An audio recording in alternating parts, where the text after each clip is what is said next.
said, honey, sit right down, I made your favorite stew. I smiled and grabbed a napkin, said, oh babe, I love you too.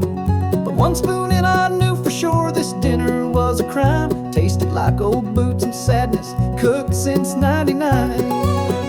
But I didn't say a word, I just nodded with a grin. Kept my lips zipped tight, let the weirdness do me in. But later with the fellas round the fire and some beers, I spilled the whole sad tale, they were crying through their tears.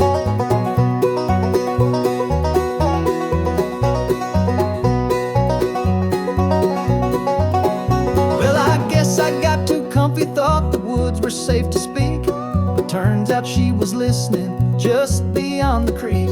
She didn't yell or scold me, didn't throw a single pan. She just smiled real sweet and said, I've got tomorrow's meal planned. But I didn't say a word, I just nodded with a grin. Kept my lips zipped tight, let the weirdness do me in.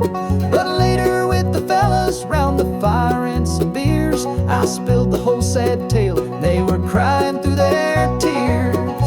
The next night I came home hungry, smelled something rich and bold. She said, it's a family recipe my grandma used to hold. I dug in like a hound dog till she said with icy charm, that's Alpo deer with gravy, made fresh down on the farm. Now my friends call me Kibble King, the chow-hound of the camp. And I ain't said a word about dinner since that evening in the damp. I've learned a thing about marriage and meals you just endure. Sometimes silence keeps your supper slightly more mature.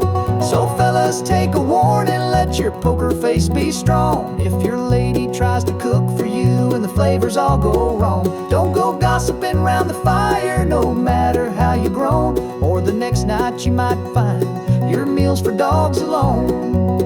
Yeah, she served it with a biscuit and a smile so sweet and sly. Now I check the label twice before I take a bite of pie.